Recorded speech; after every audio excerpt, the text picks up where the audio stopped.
And when Saul had come to Jerusalem, he tried to join the disciples, but they were all afraid of him, and did not believe that he was a disciple.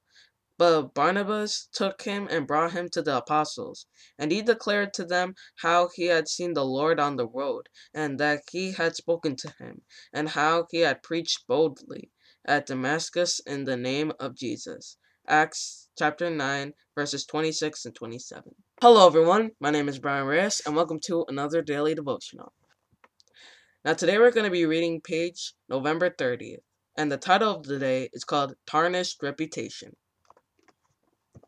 Paul had a big problem. He'd done such a good job of persecuting Christians that he had quite a reputation. He was so famous, in fact, that even without nightly news, radio, or internet, Christians everywhere were scared to death of him.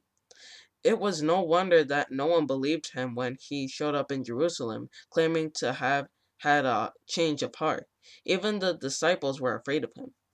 Fortunately for Paul, he knew a guy named Barnabas who could vouch for him. Barnabas had to take Paul to the disciples himself and stand up for Paul. He had seen Paul in action in Damascus and knew that he wasn't a fraud.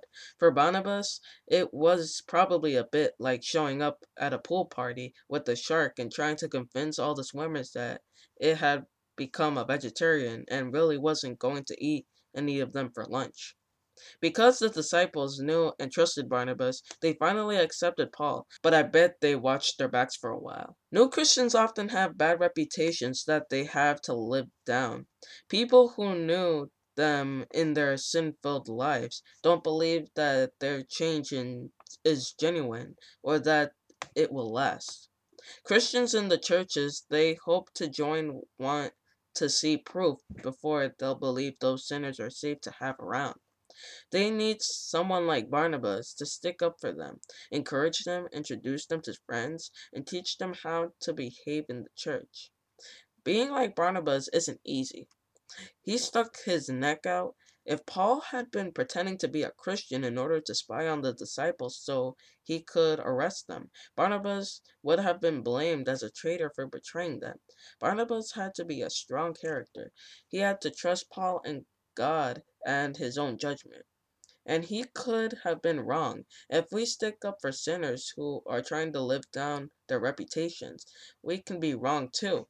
But Barnabas didn't let that risk stop him, and neither should we. Do you know a new Christian trying to live down a reputation from their former life? Take them under your wing and be a Barnabas to them. So if you have a friend who really wants to be a Christian, you have to stick up for them. Most Christians don't trust sinful people. So often the Christian friend would have to show the other Christians that the sinful person is actually a good guy. Remember that our goal is to not make the other people feel bad, but to get them closer to God. So as it says, if you have a friend that wants to be a Christian, be a Barnabas to them. When Barnabas was trying to convince to the other Christians that Paul was actually trying to be a Christian, they believed them because Barnabas was their very good friend. Try being like him and bring more people closer to God. This has been another Daily Devotional. Thank you for watching, and I'll see you tomorrow.